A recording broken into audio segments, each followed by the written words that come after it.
Welcome to the GPAC ERP official user training program. আসসালামু আলাইকুম।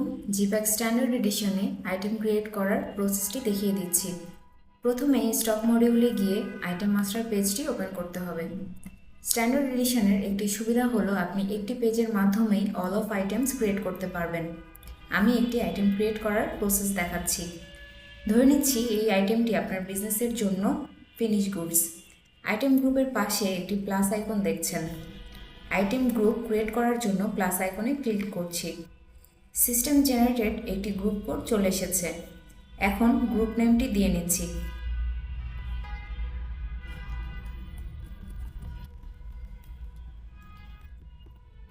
Save করলেই item গ্রুপটি ক্রিয়েট হয়ে যাবে।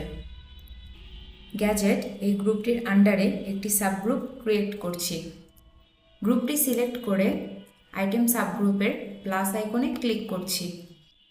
এয়ারপোর্ট নামে একটি সাবগ্রুপ ক্রিয়েট করছি। সেভ করলেই সাবগ্রুপটি ক্রিয়েট হয়ে যাবে। এখন এই সাবগ্রুপের আন্ডারে সাউন্ডকোর এয়ারপোর্টসটি ক্রিয়েট করছি।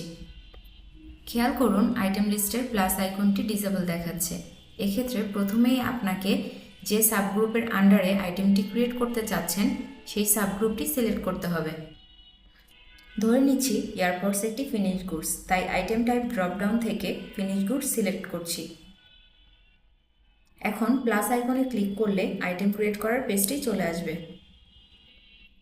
প্রোডাক্ট কোডটি অটোমেটিক্যালি চলে এসেছে। আপনি চাইলে ম্যানুয়ালি কোড এন্ট্রি করতে পারবেন। একটি প্রোডাক্ট এসকিইউ দিয়ে নিচ্ছি। Colour, model, size, unit setup থেকে প্রথমেই এন্ট্রি করে আসতে হবে। আমি এখন কিছু ডিটেলস এন্ট্রি করে নিচ্ছি, যেমন কালার, মডেল এবং সাইজ।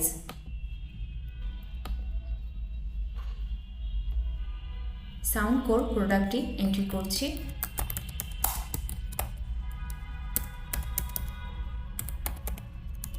এবং একটি ইউনিট সিলেক্ট করে নিচ্ছি।